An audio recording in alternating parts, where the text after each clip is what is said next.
اس کے بعد پھر رخصتی کی تاریخ بھی طے کر لیں گے۔ مولوی صاحب بولے، میں آپ کی بات سمجھ گیا، بس ایک بار گھر والوں سے مشورہ کر کے میں آپ کو مطلع کرتا ہوں، ابا جی نے جواب دیا۔ مولوی صاحب نے سلام کر کے فون بند کر دیا۔ مبارک ہو، رشتے کے لیے ہاں ہو گئی۔ ابا جی نے تابش کی طرف دیکھا۔ تابش کی خوشی کا ٹھکانہ نہ تھا۔ پری اور فیضی نے تابش سے تحفے مانگنا شروع کر دیے۔ ناصرہ بیگم نے بھی اس کو مبارکباد دی۔ ابا جی نے بتایا کہ وہ اگلے ہفتے نکاح کی رسم کرنا چاہتے ہیں، شاید رخصتی بھی جلد ہی کر دیں۔ فیضی اور فری یہ سن کے پریشان ہو گئی کہ اتنی جلدی تیاریاں کیسے ہوں گی، لیکن تابش نے تسلی دی کہ سب کچھ ہو جائے گا۔ ابا جی نے مولوی صاحب کو اگلے جمعے کا شام کا وقت دیا کہ وہ چند لوگوں کے ہمراہ نکاح کے لیے حاضر ہوں گے۔ مقررہ دن تابش کے گھر والے چند رشتہ داروں کے ہمراہ نور کے گھر نکاح کی رسم کے لیے پہنچے۔ مولوی صاحب کی جانب سے بھی چند ایک مہمان مدعو تھے، کیونکہ سب کچھ بہت جلد ہوا تھا، اس لیے ان کے قریبی رشتہ دار شرکت نہ کر سکے۔ مولوی صاحب نے نور اور تابش کا نکاح پڑھایا۔ نکاح کے بعد مہمانوں کے کھانے کا بھی انتظام تھا۔ جب ایک ایک کر کے مہمان رخصت ہونے لگے تو تابش نے مولوی صاحب سے سرگوشی کی۔ آپ سے ایک عرض تھی۔ جی بیٹا بتائیں۔ مولوی صاحب بولے، اگر آپ کو اعتراض نہ ہو تو میں پردے میں رہتے ہوئے اپنی منکوحہ سے بات کرنا چاہتا ہوں۔ وہ سر جھکا کے بولا۔ مولوی صاحب تھوڑی دیر کے لیے خاموش ہوئے، پھر گھر جا کے نور سے اس بارے میں بات کی اور اس کی بھی مرضی پوچھیں کہ وہ بھی بات کرنا چاہتی ہے یا نہیں۔ فاطمہ کے اشارہ کرنے پر نور نے حامی بھر لی۔ نور کے کمرے کے دروازے کے ایک طرف تابش تھا اور دوسری طرف نور۔ میں شرمندہ ہوں جو اس طرح آپ کو تکلیف دی، تابش سر جھکا کے بولا۔ دوسری طرف خاموشی ہی رہی۔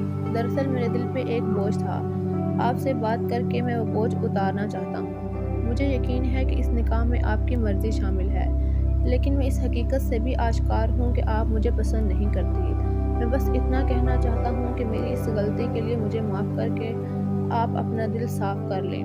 میں کوشش کروں گا کہ آنے والے دنوں میں میری طرف سے آپ کو کسی طرح کی کوئی تکلیف نہ ہو۔ تابش نے اپنی بات مکمل کر دی۔ نور کی طرف سے پھر بھی کوئی جواب نہیں آیا۔ تابش واپس مڑا۔ سنیے، نور کی آواز تابش کے کانوں میں پڑی، میں بھی آپ سے معافی مانگنا چاہتی ہوں۔ میری وجہ سے آپ کی دل آزاری ہوئی۔ میں نے نہ صرف آپ پہ بے بنیاد الزام لگایا بلکہ ہاتھ بھی اٹھایا۔ آپ کے جانے کے بعد سے لے کے اب تک میں احساس جرم میں مبتلا رہی ہوں۔ ہو سکے تو مجھے معاف کر دیجیے گا۔ نور شرمندہ ہوئی۔ آپ کو معافی مانگنے کی ہرگز کوئی ضرورت نہیں ہے۔ کہیں نہ کہیں میری غلطی ضرور تھی، تابش نے جواب دیا۔ ایک طرف فاطمہ کی نظریں نور پر جمی تھی اور دوسری طرف فیضی اور پری تابش کو دیکھ رہی تھی۔ اس صورتحال کو سمجھتے ہوئے تابش نے مزید کوئی بات کرنے سے اجتناب کیا اور سلام کر کے وہاں سے چلا گیا۔ مولوی صاحب نے ابا جی کے ساتھ مشورہ کر کے رخصتی کی تاریخ طے کر دی۔ شادی کی تیاریوں کے لیے بس 1 مہینہ تھا۔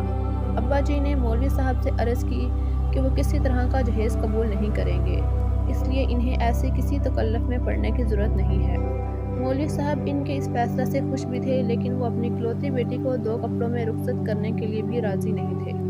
جہاں ایک طرف تابش اپنے گھر والوں کے ساتھ زور و شور سے شادی کی تیاریوں میں مصروف تھا، دوسری طرف نور کے اچانک نکاح کے باعث مولوی صاحب دور دراز کے رشتہ داروں کو مدعو نہیں کر پائے۔ اس لیے انہوں نے فیصلہ کیا کہ خود جا کے سب کی شکایت دور کریں اور شادی کا دعوت نامہ بھی اپنے ہاتھ سے بانٹ کے آئیں۔ فاطمہ اور اس کی امی نور کے ساتھ رک گئیں اور مولوی صاحب 2 دن کے لیے رشتہ داروں کے چل پڑے۔ عصر کی اذان ہوئی تو نور نے نماز کا وضو کیا۔ اتنے میں دروازے پر دستک ہوئی۔ فاطمہ اور اس کی امی نور کی شادی کے کپڑوں کی تیاری کے لیے واپس لوٹی۔ جلدی سے دیکھ کے بتاؤ، اگر تبدیل کروانے ہیں تو امی اور میں دوبارہ بازار جاتے ہیں۔ فاطمہ نے 2 شاپنگ بیگ نور کو تھمائے۔ عصر کا وقت نکل رہا ہے، میں نماز پڑھ لوں پھر دیکھتی ہوں۔ نور بولی۔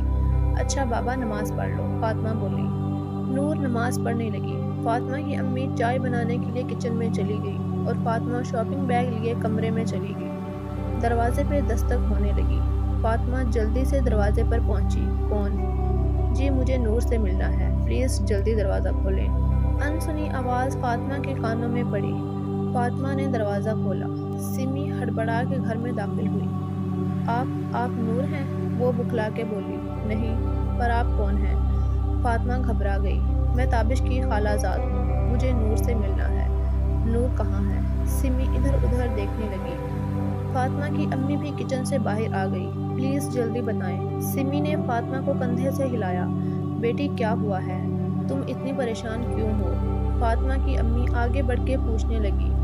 آنٹی تابش کا ایکسیڈنٹ ہوا ہے، اس کی حالت بہت نازک ہے، بار بار نور کا نام لے رہا ہے، میں نور کو لینے آئی ہوں۔ سمی کی سانس پھولنے لگی۔ نور نماز پڑھ کے صحن میں پہنچی تو سمی کی بات اس کے کان میں پڑی۔ فاطمہ اور اس کی ماں کے رونگٹے کھڑے ہوئے۔ سمی کی نظر نور پر پڑی تو وہ دوڑتی ہوئی اس کے پاس پہنچی۔ آپ نور ہیں، پلیز میرے ساتھ چلیں۔ تابش زندگی اور موت کی کشمکش میں ہے۔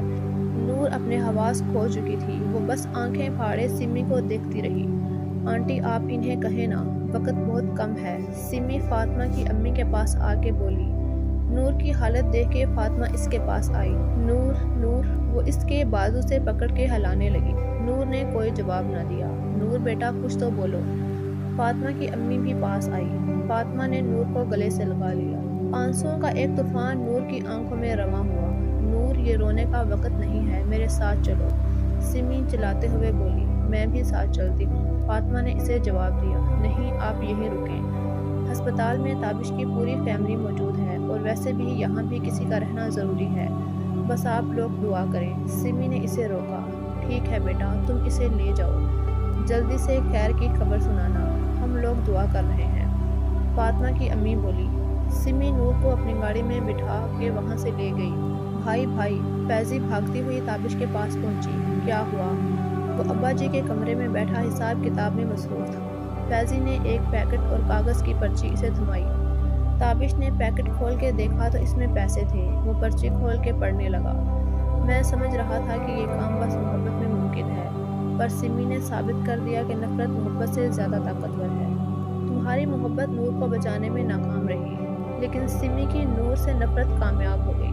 تم تو اپنا وعدہ پورا نہیں کر پائے، میں اپنا وعدہ پورا کر رہا ہوں۔ یہ وہ رقم جو میں نے تمہیں نور کے بدلے میں دینے کا وعدہ کیا تھا، میں اپنا وعدہ پورا کر رہا ہوں۔ عاصم۔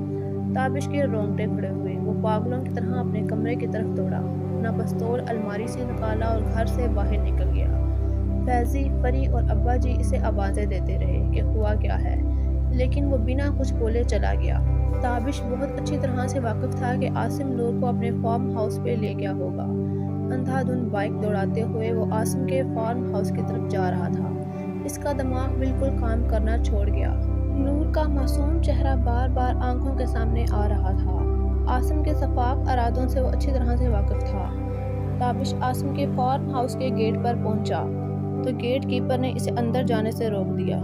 وہ اسے دھکا دیتے ہوئے اندر داخل ہوا۔ عاصم کے نام کی آوازیں لگاتے ہوئے وہ جب اندر پہنچا تو وہ شراب کا گلاس ہاتھ میں پکڑے صوفے پر بیٹھا تھا۔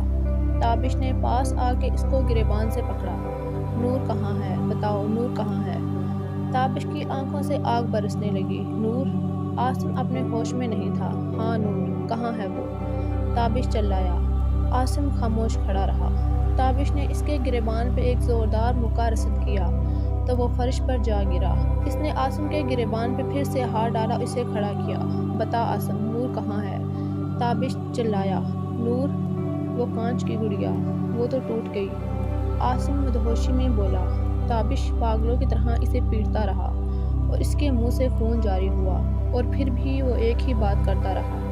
کانچ کی گڑیا تو ٹوٹ گئی، مجھے مت مارو، وہ ٹوٹ گئی۔ عاصم رونے لگا۔ عاصم ہوش میں آؤ اور مجھے بتاؤ نور کہاں ہے؟ تابش نے اس کو بالوں سے پکڑ لیا۔ آؤ میں تمہیں دکھاتا ہوں، وہ ٹوٹ گئی ہے۔ عاصم اپنا جسم سنبھال نہیں پا رہا تھا۔ تابش نے اسے سہارا دیا۔ وہ ایک ایک قدم اٹھاتے ہوئے اسے کمرے میں لے گیا۔ تابش جب کمرے میں پہنچا تو اس کے پاؤں کے نیچے سے زمین نکل گئی۔ نور اپنے برقعے میں ملبوس کمرے کے فرش پر پڑی تھی۔